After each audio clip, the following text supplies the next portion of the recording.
Hi, first grade. This is Mrs. Wyatt, and I am here today to share a book with you.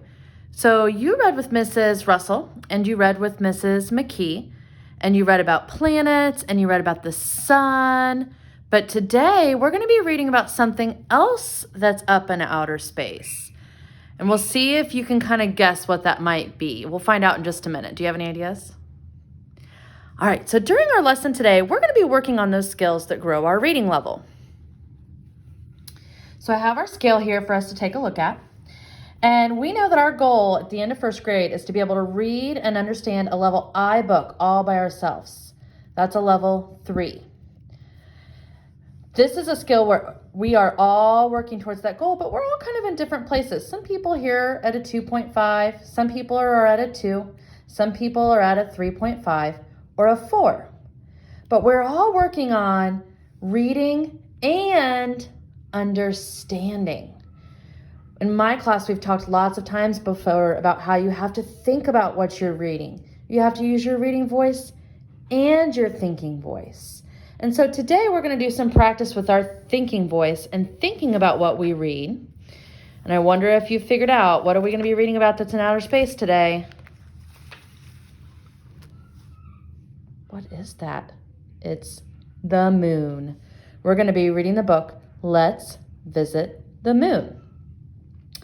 Now, before I start reading, I can tell from looking at this book that it is probably nonfiction. A lot of time, nonfiction books will have photographs instead of illustrations. And so I'm expecting to read a lot of facts about the moon in this text. And I'm going to start off by thinking about, what do I already know about the moon? I have to kind of check and see what's already in my brain, because that's going to help me understand what I read. So see if you can think of something that you already know about the moon, and you can say it out loud, or you can say it to somebody who's close by you. What's something you already know about the moon? I'm going to let you think for about 5 seconds.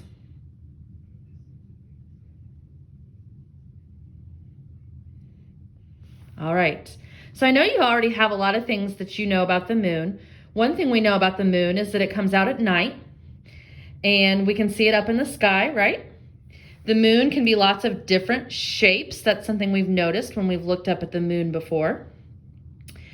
And so we have some things in our brain bank or our backpack to kind of connect with some things we already know about the moon. So let's go ahead and read and see what else we can find out. Look up at the sky. Do you see the moon? Maybe it glows like a silver ball. Maybe it's a thin strip of light. Sometimes you can see the moon during the day. Oh my goodness, and when I look at these photographs down here, I'm thinking, yeah, that's right. I remember seeing the moon sometimes during the day. It's always kind of crazy when I can look one way and see the sun and one way and see the moon. What is the moon made of? Why does it change shape? How does it move through space? Let's discover the moon's secrets together. So on this page, I'm getting some clues about what I'm going to read. The author's asking me some questions. What is the moon made of? And I think we'll find the answer in our text. Why does it change shape? We'll probably learn that in our text. So our author is getting us ready to read and learn more about the moon. The moon is different from the sun. It's not as bright. The sun is a star. The moon is not a star. The moon is more like Earth than the sun.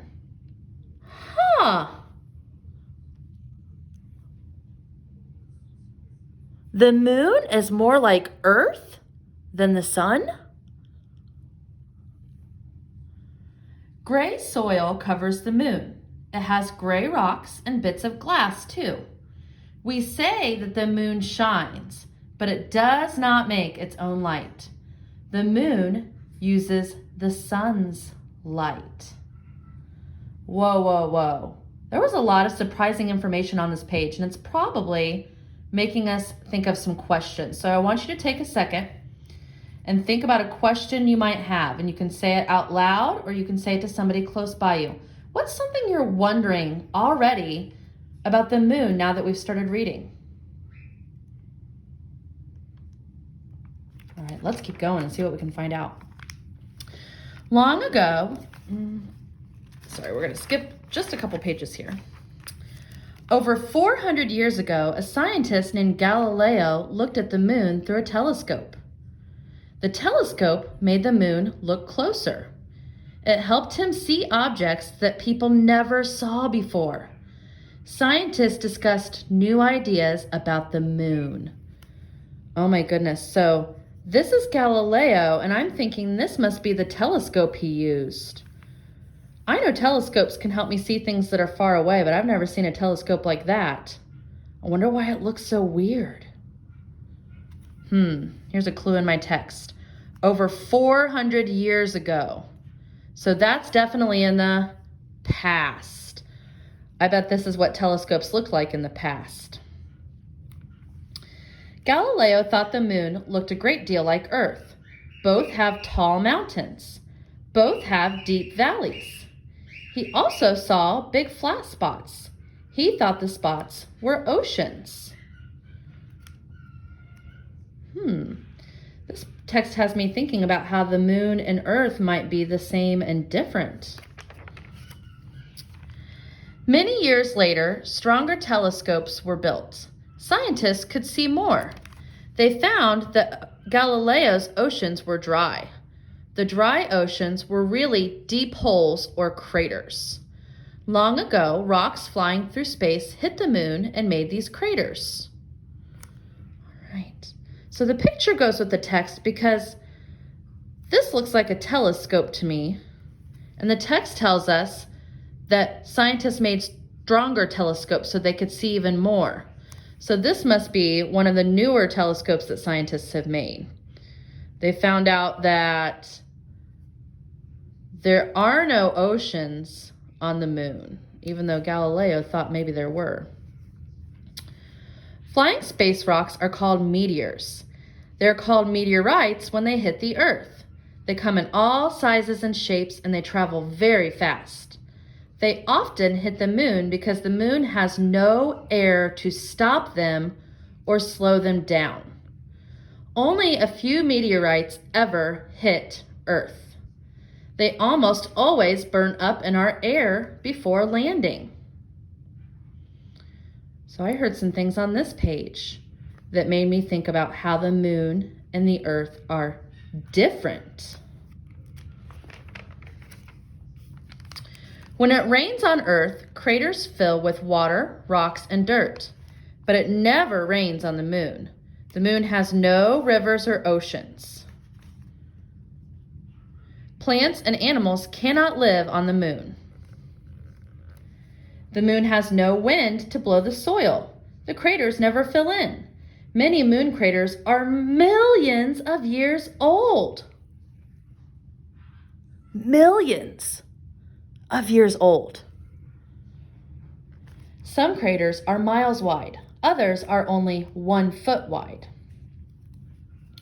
So I heard on these pages some more facts that make me think about how the moon and Earth are different.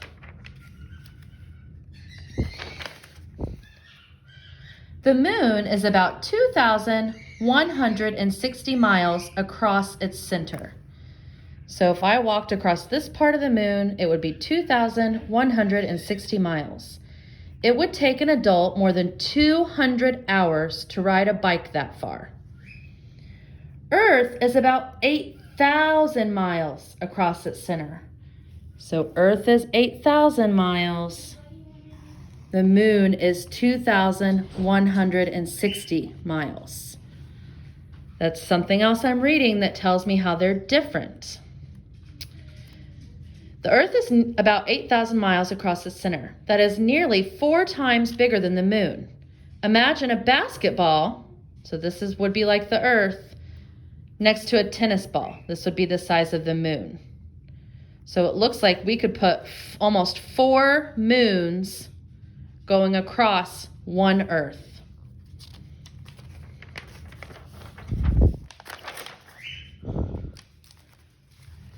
Both Earth and the moon get their light from the sun. Sunlight hits the moon. The light bounces.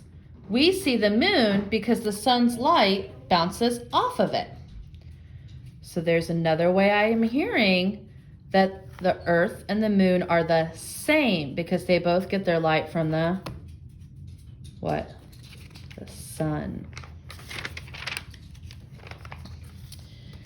People walked on the moon for the first time on July 20th, 1969. Astronauts Neil Armstrong and Edwin Buzz Aldrin flew a spacecraft called Apollo 11. They landed on the moon. So boys and girls, in 1969, your grandmas and grandpas were probably alive and they were able to watch this on TV.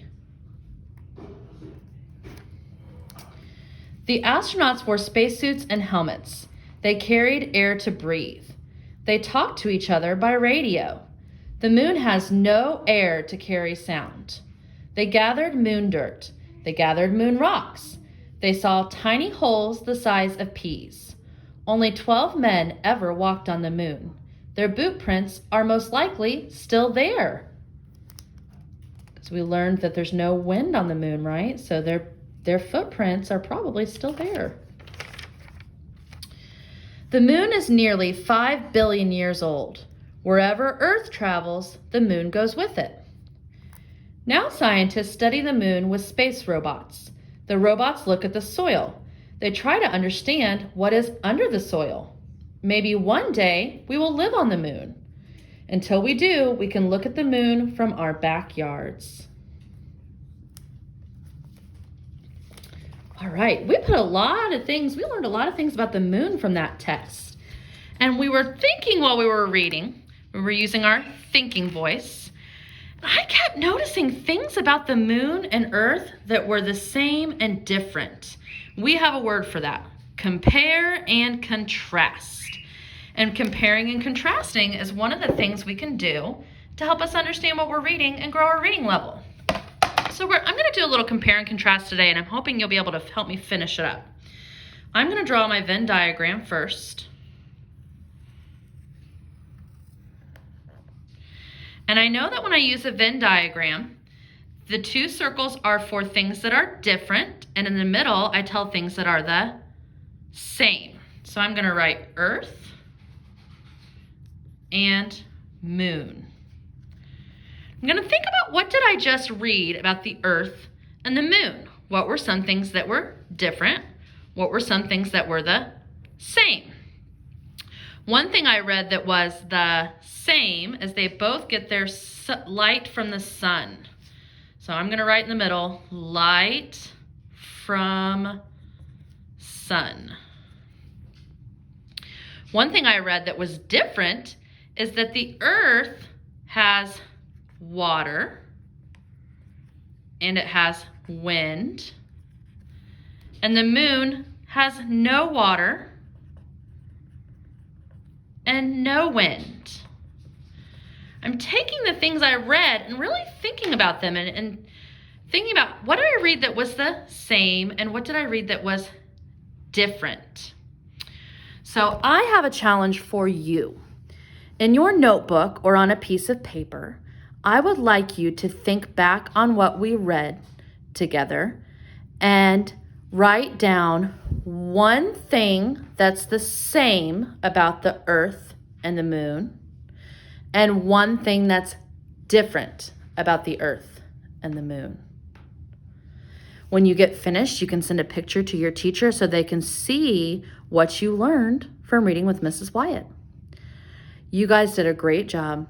Your teachers miss you, and we are so proud of you. Keep working hard.